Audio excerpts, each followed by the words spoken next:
Tignan mo nga yung itsura mo. Parang bata. Napagitan ka ba sa sombrero ko? Ano pala? Parang may tanot pala yung tatay ko. Tinirap ko yung Teka, sombrero niya. hindi lang kasi sombrero pangit sa'yo, alam mo yun? Buong pagkatao mo. Ano? Tignan mo nga yung itsura mo. May salamin ba kayo sa bahay? Rachel, akala ko, ganito yung mga tipo mo eh, yung mga katulad ko. No. Tsaka Rachel, magugupit ako. Hindi ko tipo yung mga katulad mo. Alam mo yun? Tara babe, pasok ka. Ay, ba't may nakaupo sa pwesto natin? Hoy, tanda! Baka pwedeng umalis ka dyan sa pwesto namin. Sir, ang dami pang bakanting upuan, no? Tsaka, nauna naman ako sa inyo dito, ah. Wala akong pakialam kung nauna ka. Lagi kami nandito. Tsaka, yung pwestong yan, naka-reserve na sa amin yan eh. Eh, wala namang sinabi sa akin yung mga waiter na naka-reserve tong pwestong to. Tsaka, nagkakape lang ako, matatapos na ako. O, tignan mo. Pupunta ka lang dito para magkape? Mag-wifi? Sir, baka pwedeng sa ibang pwesto ka na lang lumipat. Or lumabas ka na lang dito sa restaurant. O, sige na. Ako na nga alis, nakakahiya naman sa inyo. Ang dami-dami mong sinasabi, alis ka rin pala. Babe, maupo ka na. Ang tignan mo, nilaglag mo pa, babe. Nakakaya dito.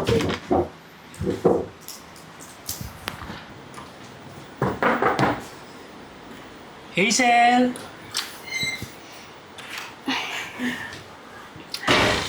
Hazel! Ikaw na naman. Hazel!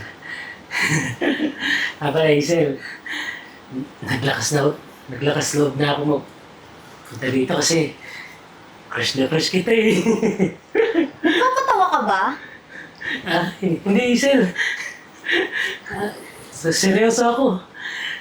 Hazel. Flowers for you. Ilingin mo nga sa akin yan. Ano ba? Ha?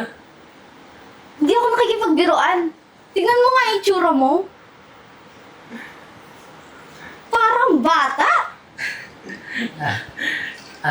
Napagitan ka ba sa sombrero ko? Ano pala? Parang may tanot pala yung tatay ko. Tinirap ko yung Teka, sombrero niya. hindi lang kasi sombrero pangit sa'yo, alam mo yun? Buong pagkatao mo. Ano? Tignan mo nga yung itsura mo. May salamin ba kayo sa bahay? Hazel, akala ko, ganito yung mga tipo mo eh, yung mga katulad ko. No. Tsaka Hazel, bagong gupit ako. Hindi ko tipo yung mga katulad mo. Alam mo yun? Alam mo saan ka nababagay? Sa kids party ka nababagay. Ay, gusto ko yan Hazel. Samahan mo ko ha. Maglalaro tayo dun. No! Nagpapatawa ka ba? Oh my God! By the way, I have a boyfriend. Huh? And hindi siya kagaya mo. Na baduy. Boyfriend? Yeah. Ako boyfriend mo Hazel, di ba? Hindi kita boyfriend. And no, never. Boyfriend? At isa pa, mas gwapo siya kaysa sa'yo. Mabango. At alam mo na, maganda manoot. Hindi kagaya mo. Hazel, mabango naman ako at nagpulbo pa ako. Bakit ko? Umalis ka na nga! Hazel naman. Umalis ka na, pwede ba? Hazel, kunin mo na lang to. No! Hi babe. Ay. Oh, sino ka naman? Mukhang galing ka pa sa party ah. Ano pa, tito? Tito mo? Ay, tito. Bitawan mo ako. Di ako nakipagbiruan sa'yo ah. And by the way, hindi siya tito ko. Siya nga pala yung boyfriend ko. Boyfriend? Yeah. Hazel, paano na tayo, Hazel? Kababata tayo, di ba? Isa naman. Wala akong pake kung ano man pinagsamahan natin dati. Ang gusto ko lang, umalis ka na sa pamamahay ko. Pwede ba? Uy, wala kang pag-asa dito sa girlfriend ko. Tsaka, manliligaw ka? E di gumawa yung pinalalagay mo sa likod mo. Cover pa ng una nyo. Baduy. Uy, kapal talaga ng mukha mo eh. Sinabi na umalis ka na eh. Isa, no? Inaaway ako. Isa. Umalis ka na! Umalis ka na! Isa, no?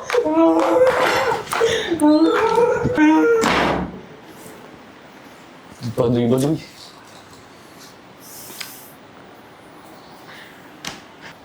Babe, hayaan mo. Sa susunod na makita ko pa ulit yun, yari sa akin yun. Ay naku babe, nakakasira ng beauty. Eh, hayaan mo na yun. Tara na, kumain na lang tayo sa labas. Tara. Ay, ayan! Nakita-kita talaga ng abs ng lendo ko, ah! Napaka-perfect body talaga niya, ah! Yummy, yummy! Yummy hot dog, my tummy! Ano nangyari sa'yo, Francis? Baby boy, ano nangyari sa'yo? Si Hazel kasi. Bakit? Pinagpalit ako. Ano? Yung nililigawan mo ba? Oo. Ano ba yan? Pangit-pangit mo naman umiyak? Ano, tumahan ka na? Ano ba nangyari sa'yo? Si Hazel nga eh. Pinagpalit ako dun sa mukhang auto ko. Yung nililigawan mo ba to? Oo. Ano, huwag ka na umiyak. Anong dahan ka, dahan ka. Alam mo, hindi ko nga alam na pinupursue pa talaga yung panliligaw mo dun sa kanya eh. Tinan naman yung itsura mo. Hindi sana mamasama yung sinasabi ko sa iyo, ha? Gusto mo na kasi tatak dyan sa isip mo na ayan ka. Tinan mo nga, badoy-badoy mo pumorma. Para kang bata, isip bata. Alam mo, sa panahon ngayon, hindi na pwede yung ganyan. Kailangan mo pa rin mag-involve. Alam mo, 21st century na tayo ngayon. Hindi na tayo 1990s. Kaya kinakailangan na makibagay ka sa mga millennials. Tsaka isa pa, may itsura naman tong kapatid ko eh. Alam mo, alam ko lang sa'yo? Ano? Utak! Joke lang. Siyempre, kailangan mo lang ng konting renovation. Ayusin lang natin yung mukha mo kasi, ayan, oh. Hindi naman ako bahay para i-renovate mo. Hindi. Ang ibig kong sabihin, kailangan mong, umawra na maayos. Tumayo ka nga. Halika, tumayo ka. Tayo, sige, stand. Stand, ha? Stand tayo, ha? O, yan. Ayan, oh, may pleasing personality ka naman, eh.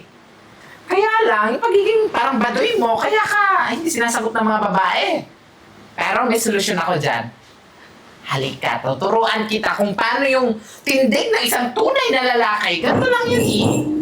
Tama na natin tong table, ha? Sige. Ayan, tumayo ka. Ngayon, tuturuan kita kung paano ang tindig ng isang lalaki. Yan. Dito, tayo ka, ha? Oh, stand straight. Ayan. Stand straight! Pang baklaman yan eh. Ay, nako! Ano, susunod ka ba? Gusto mo ba? Hiwalayan ka pa ng ibang babae ng liligawan mo? Sige ka! Oo.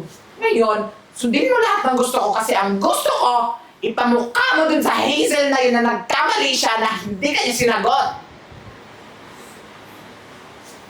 Huwag ka mag-alala. Ako bahala sa iyo. Sandali lang, ha? May kukunin lang ako. Upo ka muna dyan, dali.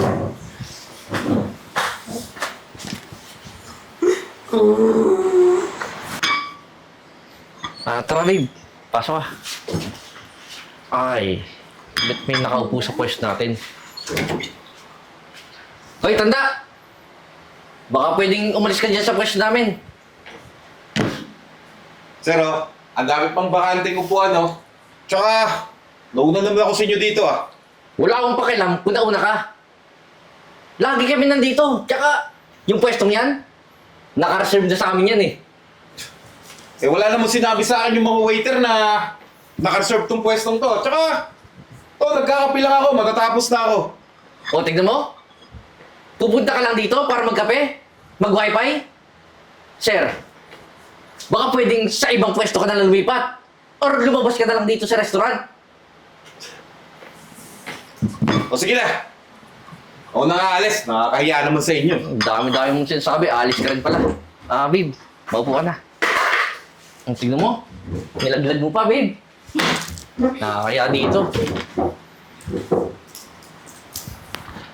Ano ba naman klaseng restaurant to, babe? Wala man lang waiter. Napakabulok ng sistema dito eh. Waiter! Ay! Waiter! Hello po, sir. Ma'am. Ah! Yung lalaking baduy? Hoy! Kahit anong bihis mo, budoy ka pa rin. Tsaka, waiter ang tawag namin eh. Hindi naman janitor. Sir. Pagpasensyaan niyo na po Busy po kasi yung mga waiter namin dito. Francis? Grabe.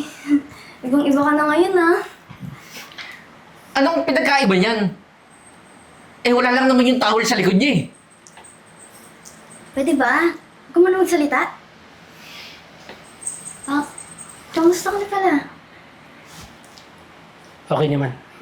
Oo. Gwapo-gwapo mo na. Ano gwapo? Ikaw, nagbihis lang ng ganyan, gwapo na? Pwede ba? Tingnan mo nga itsura niya. Alam mo, na-miss kita. Tagal natin di nagkita. Aba, teka lang, Hazel Baka nakakalimutan mo. Ako yung boyfriend mo. Tsaka, hoy, nagpalit ka lang ng damit. Kala mo, gwapo ka na. Baduy ka pa rin. Tsaka ikaw, di ko malaman sa'yo kung anong taste mo eh. Ewan ko sa inyo. Maghiwalay na tayo. Magsama kayo nitong baduy na to. Naku, Francis, huwag mo siya pansinin. Alam mo, tagal ko nang hinantay ito. Tagal na kitang hinintay. Ngayon, diyan ka na. Baka, pwedeng maghintayan na lang. Sa tingin mo? Ganun lang yung kadali? Pagkatapos mo ko laitin? Bulihin? Baka pwede naman natin pag-usapan yun. Ito naman, parang yun lang Alam mo? Tama lang siguro na hindi mo ko sinagot. Nang dahil dun, natutunan ako sa buhay. Baka naman pwede mo kong bigyan pa ng second chance. Second chance ba? Hindi ako si Popoy.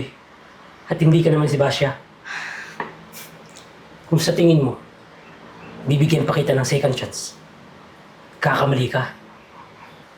Pwede ba? Umalis ka na sa harap ko.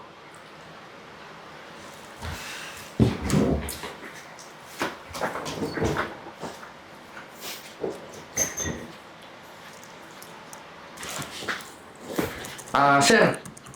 Ito na po yung Civic. Di ba ikaw yung sa restaurant? Tingnan mo nga naman no? Ang liit talaga ng mundo eh. Alain mo? Ako yung binastos-bastos mo tapos mag-a-apply ka rito? Eh, ikaw yung mag-i-interview sa akin? Ako yung may-ari ng company na to. Bakit? Sa tingin mo tatanggapin kita rito? Dahil sa ugali mo yan? Mga empleyado ko dito, may respeto sa kapwa-tao. Dad, ito na po yung inventory ng restaurant. Dad.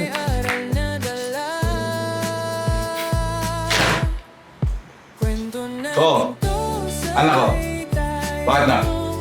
Kilala mo siya? Kilala ko to eh. Ito yung nambuli sa akin. Lakas na lang ng loob mo eh. Dito ka pa nag-apply sa company namin. Di ka na nahiya. Sir, Akala mo, nakalimutan ko na yung ginawa mo sa akin? Bis nagkakamali ka. sir, pasensya na po kasi yung suot yung suot yung po dun. Ang bagay po para po yung face towel niyo po sa likod. Kinuha niyo lang po sa cover na kunan niyo. Nakita mo na agad. Alam mo, mas mabuti pa umalis ka na. Di ko kailangan ng bastos dito sa kumpanya ko. Sige na! Bago ko pa pakalagkad ka sa gwardiya.